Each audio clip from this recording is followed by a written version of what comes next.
guys, my name's Mike Blonsky. I'm Joe. This is Joe. All right, so Joe with two first names. What's your last name, Joe? my last name is Brian. I actually have three first names, Mike. First name is Charles. You knew that. I've told you that before. Where did Joe come from then? That's my middle name. Oh, okay. Yeah. So, this is our first podcast, and the first thing we were just talking about before we started rolling the cameras was what to call it.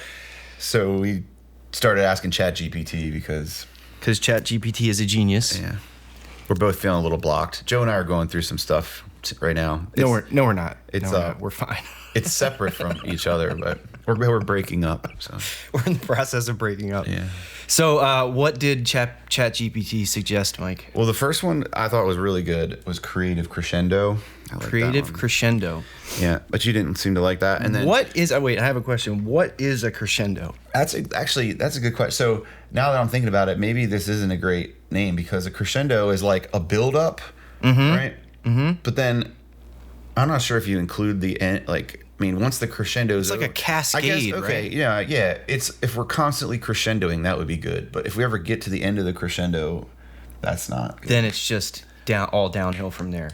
Yeah, like that would be, you don't want to, that would be like no more learning, no more pushing yourself kind of thing, I think. So, yeah, I think we could go with creative crescendo. But then the other one that I really liked was shift happens. I thought ChatGPT got a little clever there. Yeah, that is clever. I will give ChatGPT that. That's pretty clever. And then I think the other one that you liked a little bit more was the shift. The shift. I think that's a good one. It's like, because kind of what we're going to base this around is the fact that you've been an entrepreneur for quite a while.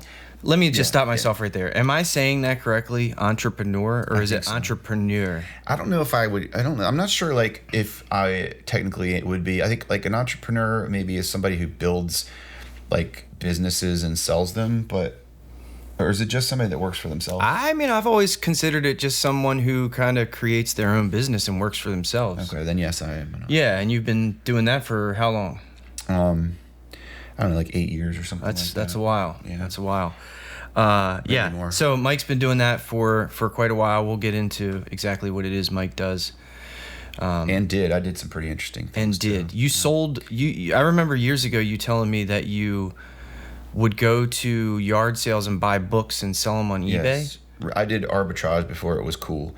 Now it's like I've never heard that term in my life. arbitrage, retail arbitrage, Never. or yard sale arbitrage. You just made that up. I've No, never heard of arbitrage is like what George Soros does. It's that. Never heard of it either. like he does it with elections, but it's like, you know, you see value in something, you see money value in something that other people don't see. So like old books, right? And I see like they're in their current environment, they're worth 25 cents, but if I could take them and put them in a different environment like Amazon, they'd be worth $25 type of thing. Okay. So I don't know how that would work musically though, or like, you know, what we're doing now. Well, I mean, what comes to my mind is like this studio that we're in, which is yours, is filled with odds and ends and things that you have. What's the word? Like thrifted, right? Yeah. You know, Yeah. most of the things that you're not usually one to buy brand new things, Correct. right? Yeah, not usually if I can help it. But you know what? You just made me think of the studio itself. I could be arbitraging with. I mean, I don't know if that's really the word, but I should be trying to make, like renting it out, you know, for more like actively. Like I rent it out to you occasionally or whatever, but I'm not proactively like trying to make money off this space, which probably would be something that is worth thinking about. Yeah. You know, yeah. which I haven't really. When you say that word, I think of it's like a giant seagull, albatross. Yeah. Or something like that. It's from the what's that? Dante's Inferno, or I don't know. It's just, I think it's just from the world. I mean, they're no, in it's the from world. it's from a book. Oh, no, okay. They're a real bird. It's not fictional. It real? Are albatrosses real? Yeah. I thought it was like It's just like a giant seagull. Moby Dick, like the idea of, oh man, I keep wanting to look things up on my phone. I gotta really resist this. I don't see any reason why you can't. You know what I mean? What, look things up on my phone? Yeah, I mean, All right, good, why thanks. not? We got a computer here. I don't know, because I feel like a Other jerk right now. podcasts do that kind of stuff. You know, they look stuff up while they're while they're talking. Yeah. But yeah, so while you're looking that up, that's kind of like what this podcast, I guess, is. That's really the general idea that Mike and I had, is that it's kind of loosely based on shedding the 9-to-5 job and working for yourself and trying to, make money in different areas, and coming up with those types of ideas, right? Yeah. I mean, I feel like personally, I've been sort of like, one of the reasons I wanted to do this podcast is to push myself a little more, because I feel like, I have been doing what I have been making money and supporting my family without having to have a regular job, but there's a lot of things that I could be doing better. And like, I've sort of gotten into this rut of playing gigs and teaching lessons and not making time for growing outside of that, and wanting to, brainstorm a little bit about that and just sort of, be more accountable to have to be thinking about that, I guess, and implementing. Well, you've been doing it for 8 years. I've only been doing it for a few months, I think less than 3 months, but something that I have realized is that, I tend to be working, like if I added up all the hours that I'm working now, it's probably more than a 9-to-5. Right. And like kind of what you just said, I'm always like, should I be doing this? What else can I do? Like if I have some downtime, I almost feel a bit guilty about it. Yeah.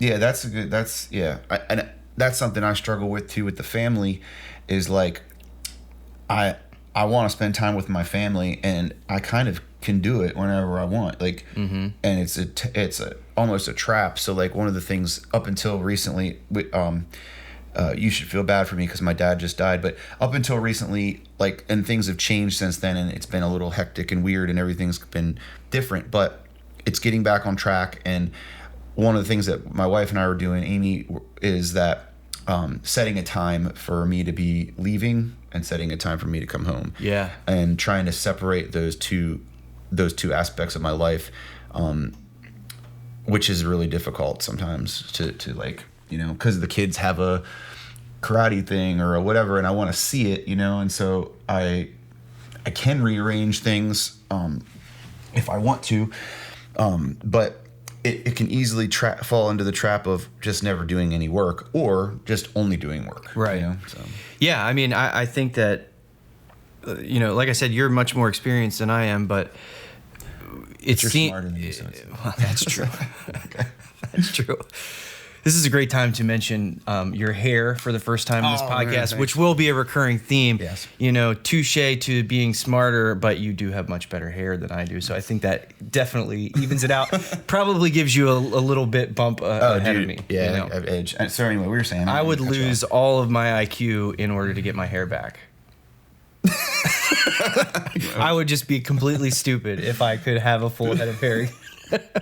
Okay. Anyway, what were you saying? Anyway, you were saying I'm more experienced. Yeah. You're more experienced. So it seems like being scheduled and Mike, don't mess with the microphone because you're gonna get clicks and pops. And, I just heard that. Did you hear that? Yeah. All right.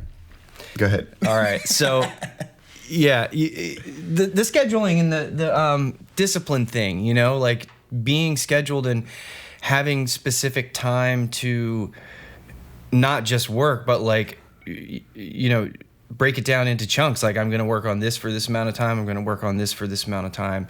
Then I'm going to, go to my kid's soccer practice, and then I'm going to, send that proposal, or then I'm going to take an hour to respond to emails or whatever, you know what I mean? Rather than kind of doing it all loosely, which I'm very much guilty of right now. I mean, I've been pretty good about like waking up in the morning and, getting my coffee and going right to the computer and like just doing something that's related to work, whether it's continuing to build my website or responding to emails, or I recently started using this client job organizational thing called Honeybook and like learning that more and getting that more organized. But it's funny because at my 9-to-5 job that I quit recently, I was extremely organized. Like all kinds of charts and Google spreadsheets and stuff like that to keep everything very organized, because I can't just keep it in my mind. Me neither. You know, but I don't know. I'm hoping to get back to a place like that. I mean, using Google Calendar and everything. I still use Google Calendar, but I'm not nearly as like regimented with it, with the organizational aspect, as I was at my 9-to-5 job. And it could just be because I knew that I had bosses like watching me, you know, maybe. Like now I know that it's just me watching me, right? So if I don't have my daily itinerary planned out, no one's going to say, why is your daily itinerary not planned out? So would your bosses like want to see that? They want to No, see that, and that's funny too, because like I'm saying this, but they didn't give a shit about that. You know, they weren't like hanging over my shoulder, but they knew like Joe is the organized one. You know, Joe, like, you know what it did? It kept them off my back. They didn't know all the ins and outs of everything that I had organized. They just knew that I was organized and that I got my work done on time and that the quality of the work was good. So they never really bugged me about it, but they would always comment about how organized and structured I was. All of that organization and structure was not really required to that degree. I did it on my own. But it's funny that I'm not necessarily doing it to that degree now that I'm just working for myself. Do you think part of that is just not knowing, like not being in it?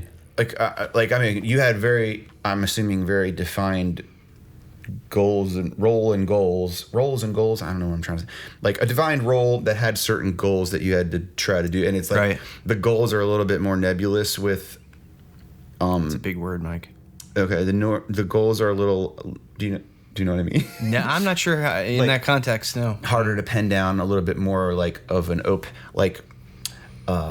harder to articulate. Yeah, I mean, I guess that's a good point. I'm not sure if I'm really understanding exactly what you mean, but let me try again. Maybe there's so many. Maybe the problem is not having set goals. Like the set goal would be, I want to book this many gigs by this date. I want to have this many clients, and then this is something I struggle with that probably you are better at, which is taking those things and breaking them down into like actionable steps that you can do each day. Yeah, and it could be too that the nature of a company that's been in place for a while, that has multiple employees. Everything is delegated.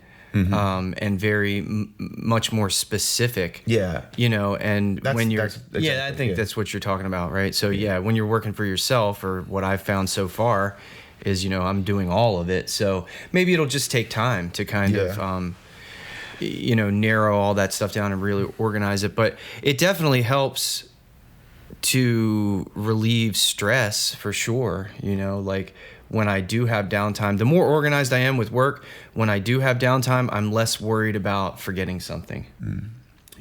So anyway, what do you do, Mike? So my daily plan that I wish I had brought the sheets with me. I have these time sheets that I made.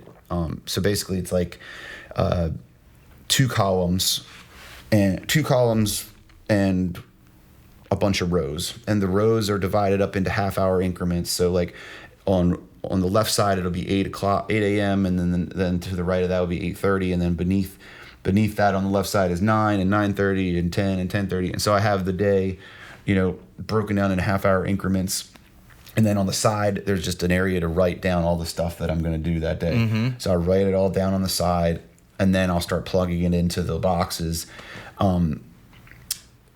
That's kind of that's what my daily thing is, and I try to do that the night before, so like I don't get up and have to do it. You know what I mean? Like I've already done it the night before, and when I do that, things go way better than if I just kind of get up and hope for the best. Right. And I keep lists. I mean, it's something I'm constantly struggling with and trying to improve, and hopefully, and probably you have some ideas that what you were describing with spreadsheets and Google Docs and stuff. But, right now I'm primarily like doing lists in my phone. The thing that I am thinking about trying to change, or that it seems like a problem, is I have sort of one list that's all, it's family, it's work, it's everything, So the possibility of breaking those up into like a work list and a home list, and something else I haven't really tried, but that I've heard about doing is like having like, even to the point of like location. So like things that need to be done at the office, things need to be done while I'm out, things that need to be done that are phone calls, and having that all broken up into like separate lists, instead of just like, this, this thing, like I'll show you real quick. It's terrible, boom. It's just like, that is just terrible. It's like a lot. Yeah. And so the problem, these things at the bottom get ignored. And, I've tried like systems, like getting things done I think was a name, or things it might have been called. And I don't know, I just haven't had much success with really using one of those systems. So. Yeah, well, that's kind of interesting.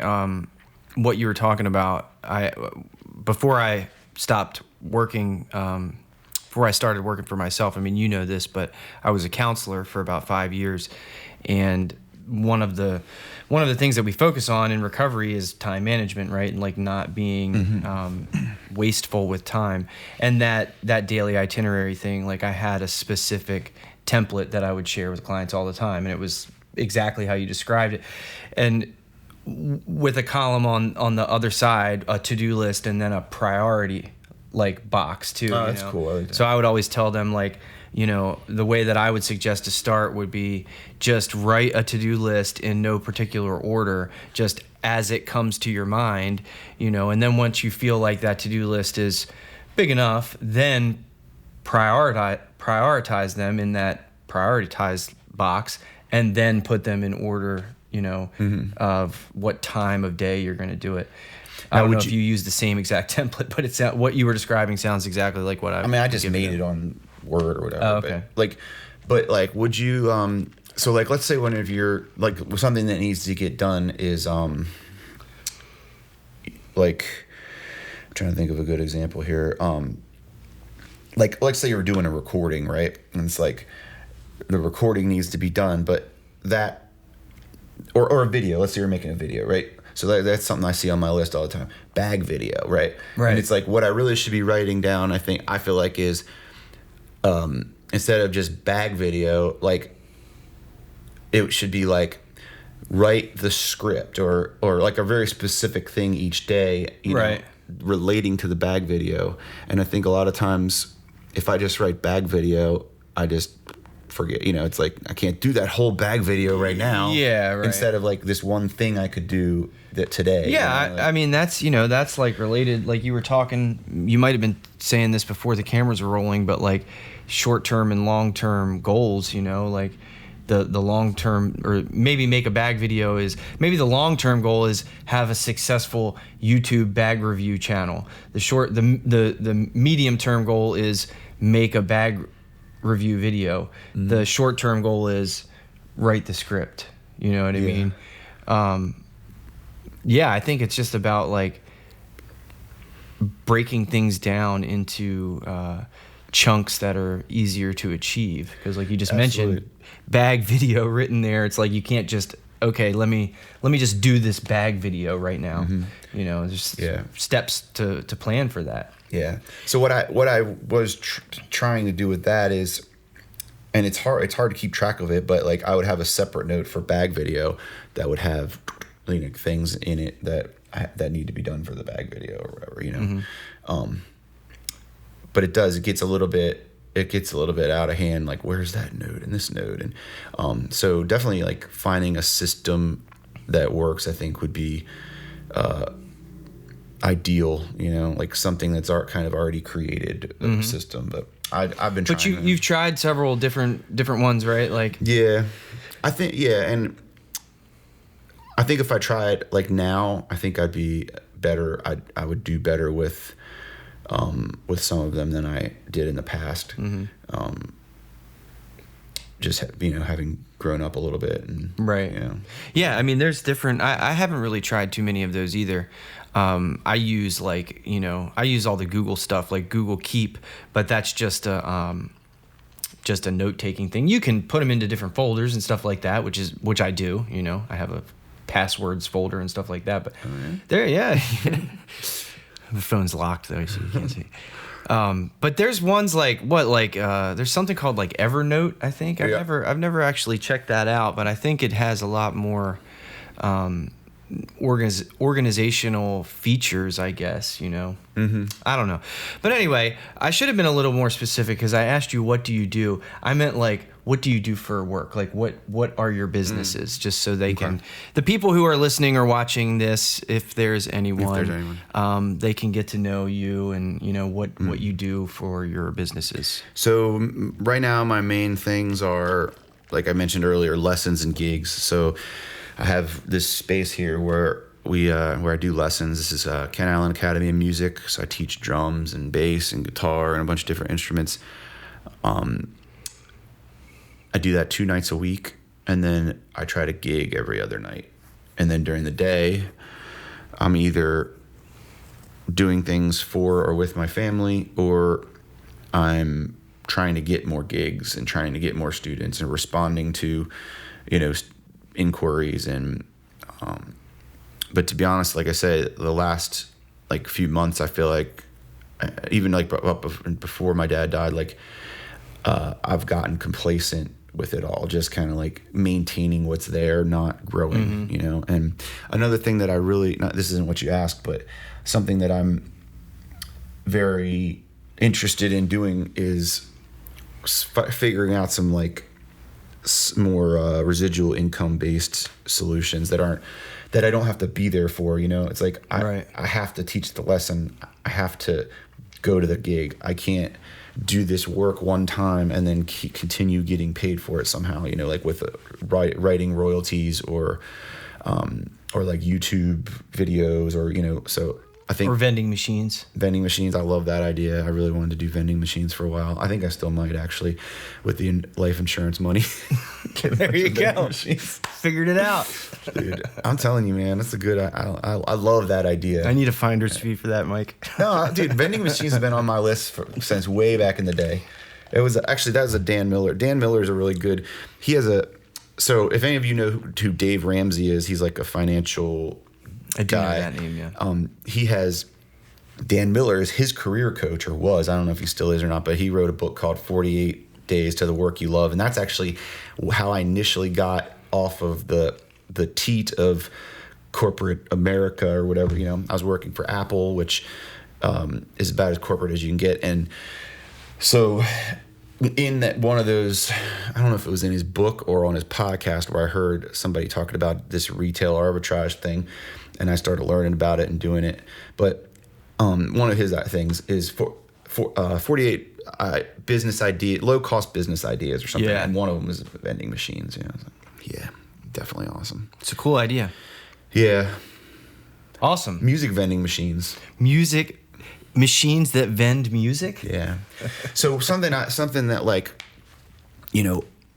I'm working on now is creating a workshop for kids. So again, gotten a little off track here recently, but getting back into things. So my 2 boys are very musical, and we homeschool them. So we're working on a repertoire of American folk songs from the beginning of America till now, and the idea being that, and then in that I'm also doing like music theory, like a music workshop type stuff, music theory, basic singing techniques, that kind of thing, and getting this repertoire of songs down, and then ideally have my boys help when I put that workshop on again with other people's kids. That's kind of the thing I'm focused on, and I'd like to This is what you were telling me about a couple months ago, right? Yeah.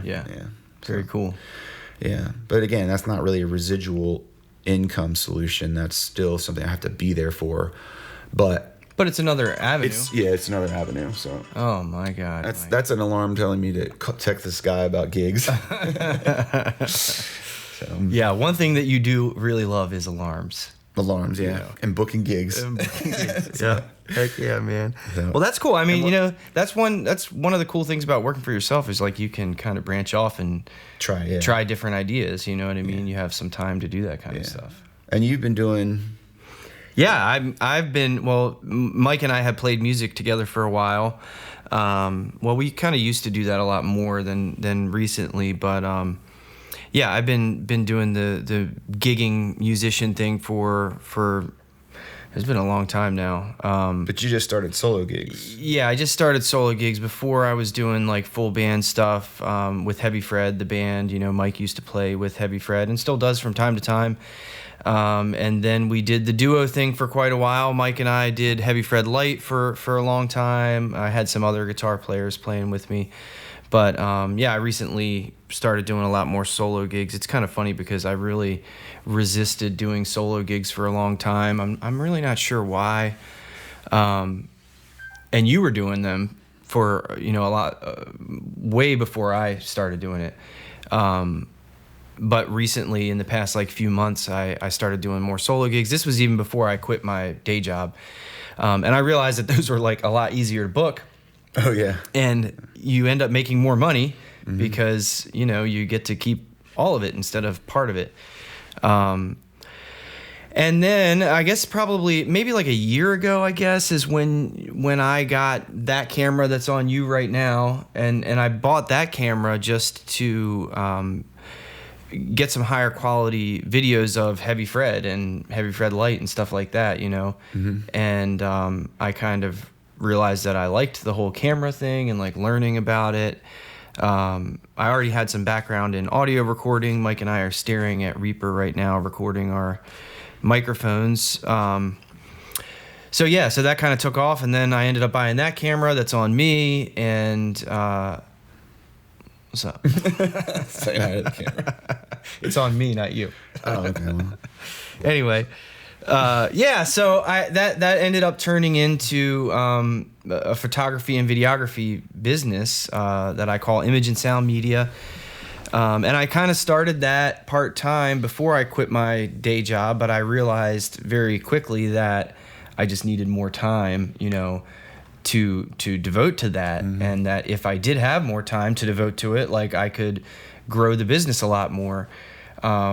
And I mentioned I'd been a counselor in substance abuse in a treatment center, different treatment centers for about 5 years.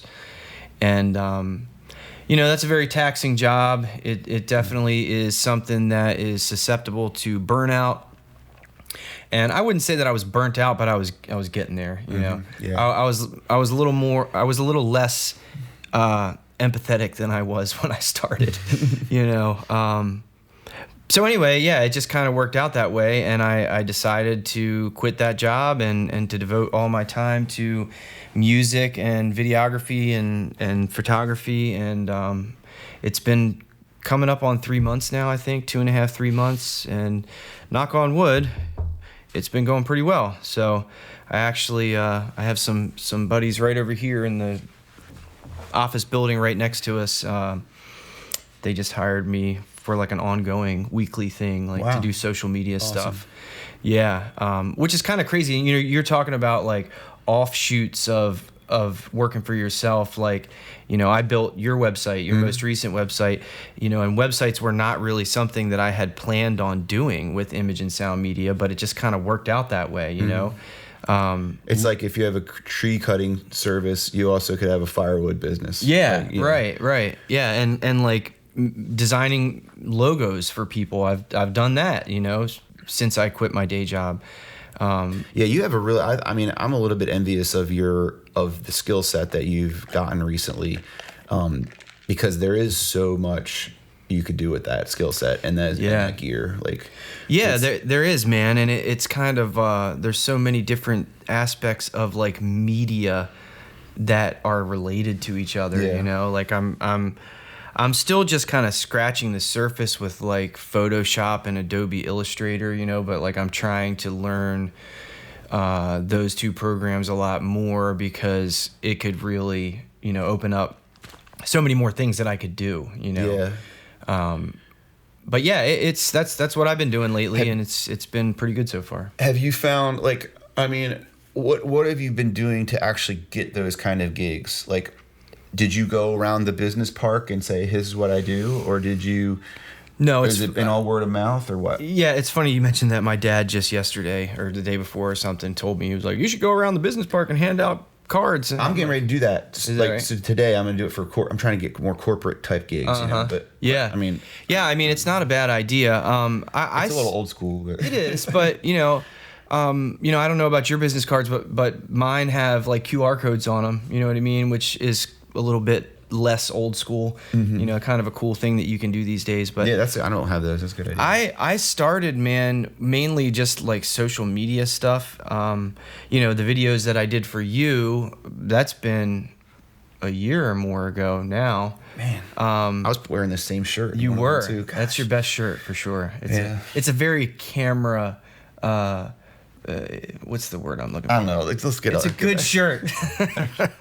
Anyway, so I just kind of like those videos. That's kind of where I wanted Image and Sound Media to like mainly go, was making videos for local musicians, and I've been doing that, but it wouldn't be sustainable if that's all I did. Just that, yeah. There's plenty of local musicians, but like not all of them are quite at that level where they want to pay someone several $100s to make them a video. You know what I mean? And there's a few, you know, that are around here. And I mean, I had one guy from Tennessee hit me up on Instagram and said that he's like going to be,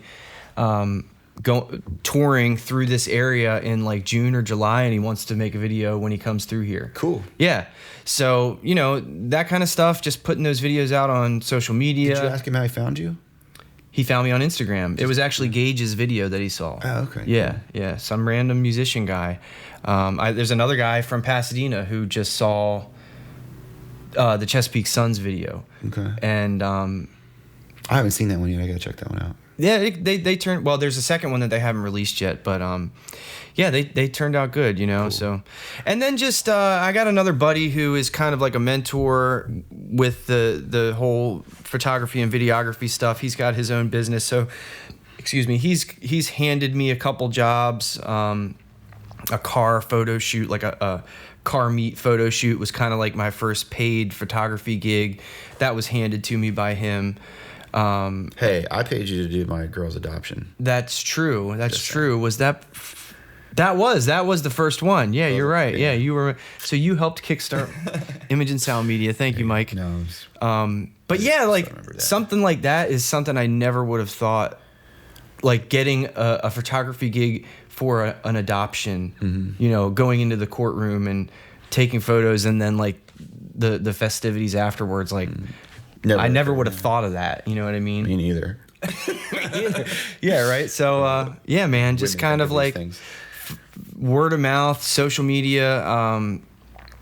You know, awesome. I could go on and on, but, you know, I've been spending a lot of time on my website, you know, constantly adding to that and tweaking it. The Google business profile stuff, like that was something that I spent a lot of time figuring out, because it's not simple. It's pretty damn complicated. Maybe you could help me out with that a little bit. I don't even know what you're talking about. I mean, I have a Google business profile, but I don't remember having to do anything hard with it. Like, well, it's kind of strange, because Google has to verify your business, and sometimes it's like an instant verification thing. Oh, okay. And sometimes you got to jump through all these hoops and make video proofs that you own the business. And probably if you have a commercial location. No, not necessarily. No? Like this other lady that I'm working for, she makes this health food drink. I was telling you about it, you know, before we started, but she just, you know, makes this drink out of her house, and she doesn't have a physical store location. But trying to get that, it's still not verified. And to be honest, I'm scratching my head about it. But you know, that kind of what I'm saying though. Like, if she had a commercial address, maybe it would be quicker. I don't know, because Image and Sound Media, you know, I don't have a commercial address either. I don't have. Yeah, but you had trouble, right? Not with that. No, okay. I really didn't. Really, the only one I had trouble with was the health food drink. It's called the Juiced Aloe. You're welcome, Jennifer. I'm plugging you in the podcast. thejuicedaloe.com, like the website exists. I built that website, but I haven't been able to get it verified with Google. But like Joe Bryan Music, that was pretty easy to get verified with Google. And then Image and Sound Media was pretty easy to get verified with Google. But I'm still trying to answer that question. Like, what have I been doing to get the word out? You know, just that kind of stuff. And, you know, handing out cards. And even though business cards are a bit old school, it's amazing, especially, maybe it's just this area, but like people ask you, do you have a business card? You know what I mean? And finally I was like, I need some damn business cards because people ask me for them. Yeah. And like, I don't have anything to give them. Yeah. I mean, it's still quicker. It's like with cell phones, like we could do numbers and all that, but it's just quicker. Like, here's my stuff. The problem is a lot of times people probably lose them and, you know, then they don't have a number. But yeah, I mean, it's definitely, I think like, what I usually try to do when if I'm giving a business card to somebody that is like interested in me playing or something, I always make sure to get their number or their card, number, right? And like, because if you just hand the business card, it's like you might never hear anything. Sure, and then if you like, I did that a lot of times, and then be like wanting to check up because like they'd be like, oh yeah, like well, maybe we'll have you this day or that day, and then it's like that day's approaching and I haven't heard anything from this person. Right, and it's like it'd be nice to just be able to reach out and be like, hey, you're full of crap. Why'd you tell me this? Yeah, I mean, that's good advice for sure. But I mean, you know, I guess that goes back to like you've been doing this for eight years or more, and I've just started doing it like a few months ago. But like, you know, I was at that point where brand new, and people would ask me, do you have a card? And I didn't even have a card to give them. Yeah. You know what I mean? So you just told me you were out of cards. No, I can't remember if I just said no or I ran out. I don't like to lie, Mike, so I probably just told him I didn't make one yet. But, you know, I mean, in those cases, I probably gave them my number and maybe exchanged numbers with them. But you're right. Even just handing them a business card, I should probably be also asking them for their number. Yeah, definitely.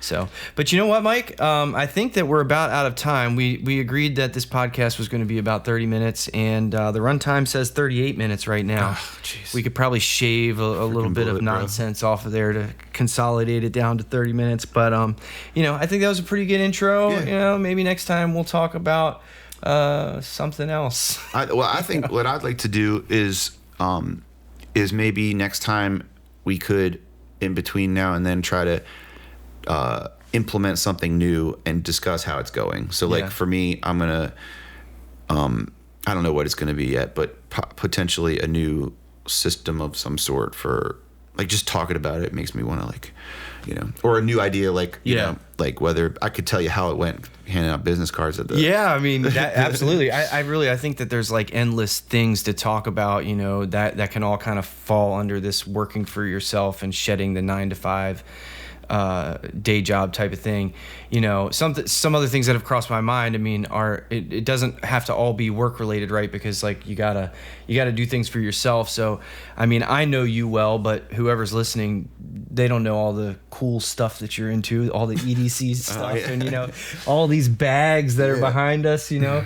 What the hell? Where'd you get all these bags from, Mike? Mike, why you got so many bags? You know, you could tell us for days about how cool those bags are. I could. You know, and I can talk about camera gear and you know, all the other boots. I like boots. You know, boots are cool. But you know, there's all kinds of different stuff to talk about. Cool. All right. Well, guess I'll see you later. I don't know. All right. See you guys next time.